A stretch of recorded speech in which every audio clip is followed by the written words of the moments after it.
Керемет әдемі әлем қадірлағайын шеркештердің шаңырағын шеркешінде көтермелеп жатырған ағамызға, Керей ағамызға шатыстасам, Керей ағамызға Алланың жоқсын бір қол соғып қойыңыздар.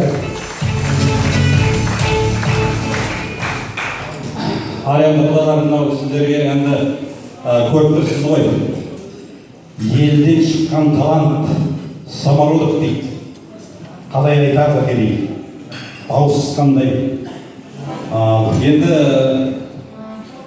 бұл енді мына жайықтың бойында тұрғасын жерде еділ мен жайыққа айтпауға болмайды.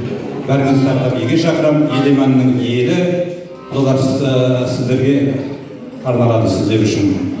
Илья Жаңа сөзін жазған осы елде туып өскен, кешегі анау желтоқсанның ызғарында көкпеңге қарсы бірінші жаңа өзінің сөзін айтқан, тікесін айтқан, Жұбағанның өзі сөзін жазған, музыкасын жазған Илья Жаңаның еділ мен жайық бәріңізге шақырамын.